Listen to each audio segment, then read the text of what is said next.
You've got to be really quite old to remember Denis Healey in 1976 as Chancellor of the Exchequer going cap in hand to the International Monetary Fund to bail Britain out as we went through a sterling crisis and a borrowing crisis. Well, extraordinarily, this week the front page of a Sunday Telegraph was suggesting we could be going back into a situation like that. Liam Halligan, who was in that paper, and today a big column from Liam in the Daily Mail today. Liam, welcome to the programme. One thing today that really hit me from your article, you said the last time bond yields, namely what government has to pay to borrow money on 30-year bonds, was at this level, our debt to GDP ratio was 36%, and now it's 100.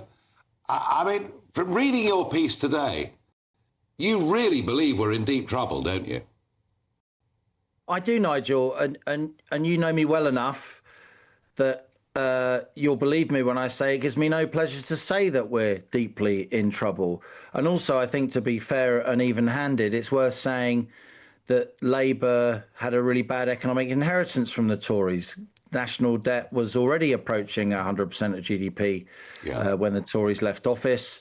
Debt service costs were already very high. The tax burden, tax as a share of GDP, was already a 70-year high. But Rachel Reeves and Labour have made it much, much worse because they've jacked up borrowing, they've jacked up spending, not least in that October Halloween budget last year.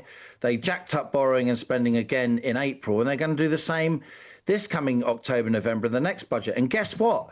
Financial markets, I don't care what the Bank of England's saying about interest rates. They're just mood music, what the Bank of England's doing, because the financial markets, the big insurance companies, the investment houses, the sovereign wealth funds that actually determine borrowing costs in the economy, they're saying we don't believe the Bank of England that inflation's under control. We don't believe the government that they're going to get spending under control. All we see is a bunch of mad left-wingers on the government's backbenches pushing Downing Street around, as we saw with those botched welfare reforms earlier this summer. That's why, Nigel, the 30-year gilt yield, it sounds like arcane. Basically, the long-term cost of government borrowing, it's the basis for every borrowing cost in the economy, whether it's your hire purchase agreement on your car or in the long term your mortgage. Certainly it determines what the government pays, is now at its highest in over a quarter of a century.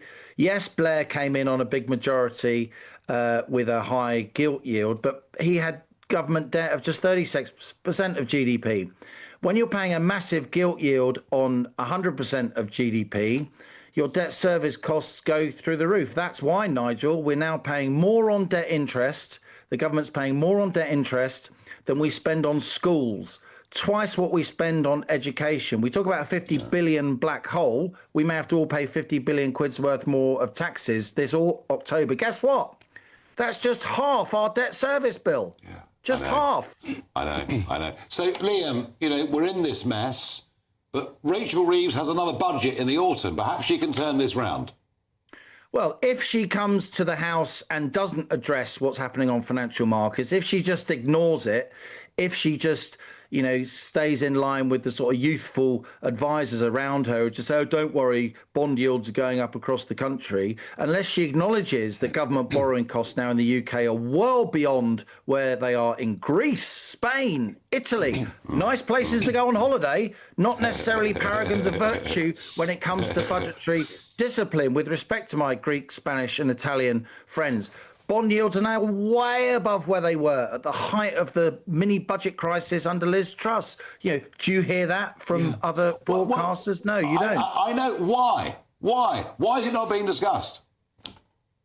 Because I think that there was a lot of ideological aversion to what Liz Truss was trying to do from our mainstream media, but also because Liz Truss made mistakes. I've got some respect for Liz Truss, as you know. But it was wrong to not tell the OBR about your budget. It was not wrong to not give the Bank of England the details of your budget. I understand why she was frustrated at those organisations, but you can't just ride roughshod over the institutions in real time. Reform them if you want, but don't just dismiss them. Yeah. And I think markets were really spooked by that. But guess what? They're a lot more spooked now by Labour. Yeah. But she didn't promise to cut spending, did she? No, she didn't promise to cut spending, and she said that she would support energy bills in the aftermath of the war in Ukraine. In the end, she didn't spend a lot of the money that she said she might spend on that. But the main point is this. Nothing she was doing was particularly radical. She wanted to bring down the top rate of tax to where it was under Brown and Blair. She wanted to not cut corporation tax. She wanted to keep corporation tax where it was. But look, the big picture here, Nigel, and it's a decision for the Tories and with respect your party as well. Who is going to be the grown-up in the room here? Who is going to stand up for mathematical and financial reality? We are spending way, way, way beyond our means. The markets are now starting to call time on the UK economy in the way they're scrutinising no other major economy in the world. We face a 1976 style meltdown when we went cap in hand to the IMF. It's not just me that's saying that, Nigel. It's now very serious people. My Sunday Telegraph, the article in the Sunday Telegraph reflected an interview on my When the Facts Change Substack with a guy called Jajit Chadha, who's a Cambridge professor, one of the most respected economists in Britain, very much a sort of non-political guy, mild-mannered. And after that interview, you had two other former members of the MPC, the Monetary Policy Committee, saying exactly the same thing. And guess what, Nigel? My WhatsApp is full of serious economists saying the same thing. Liam, you're a star. Thank you. I ran over time there with Liam, but what he said was fascinating. We're in a lot of mess, aren't we? Yeah, and look, this is clearly really troubling for us all, because what happens for the government and the country at that top level affects all of our lives. And so we should all take a real interest in this. I mean, I do think it's important equally not to talk.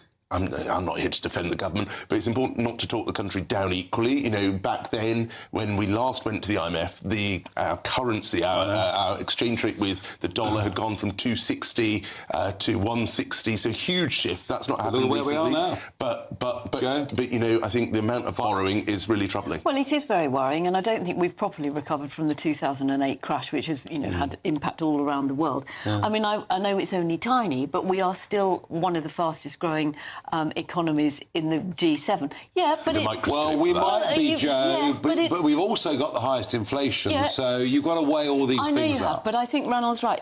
There's a great danger that we talk ourselves, and I think, to a certain extent, that's what Rachel Reeves did when she first was in office. Well, we need to also be positive as well.